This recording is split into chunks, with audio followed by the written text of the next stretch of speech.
Ժողովուրդ ջան, իսկ դուք գիտեք, որ մարդիկ կախվածություն են ունենում նաև բացական հույզերից։ Ցանկացած բացական հույզ եկեք վերցնենք, կլինի վիրավորանքը, մեղքի զգացումը, զայրույթը, խանդը, նախանձը,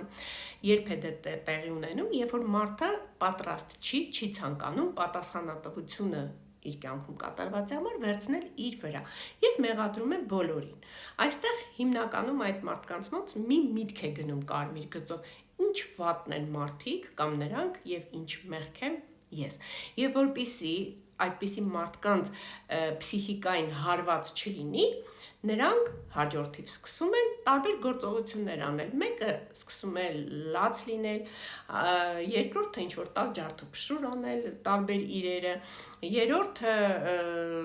մեղադրել, թե ինչքան դաժան են բոլոր մարդիկ, ասենց հուսահատ վիճակով եւ այդպես շարունակ։ Եվ այդ պահին մարդը հանգստանում է, ժողովրդի լեզվով ասած, փուխսը իջնում է։ Ճիշտ եւ ճիշտ թմրանյութի կամ ծխախոտի սկզբունքով, հա, մինչև այդ լարված է մարդը հենց օգտագործում է ժամանակավոր հանգստանում է եւ սպասում է, եթե հաջորդ անգամ նորից լոմկայի մեջ ընկնի, նորից այն օգտագործի։ Հիմա եկեք հույզերը տեսնենք,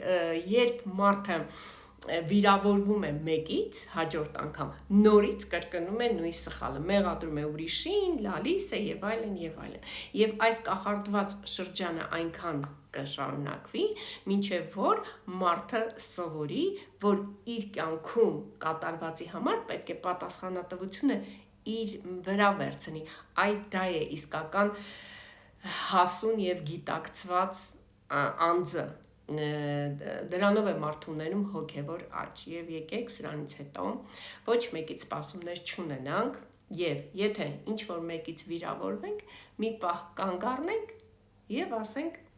Աստված քեզ հետ։ Ես կաշխատեմ իմ վրա, տեսնեմ ինչն է իմ մեջ, այնպես չի, որ ես անընդհատ եւ անընդհատ վիրավորվում եմ։ Այո, քեզ կարան մարդիկ վիրավորեն, բայց դու կվիրավորվես թե ոչ,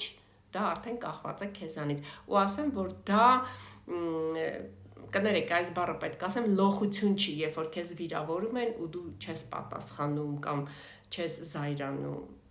դա թուլություն է։ Ուժեղ մարդը կարողանում է կառավարել իր հույզերը։ Եվ իհարկե ես վստահ եմ, որ դու կարող ես։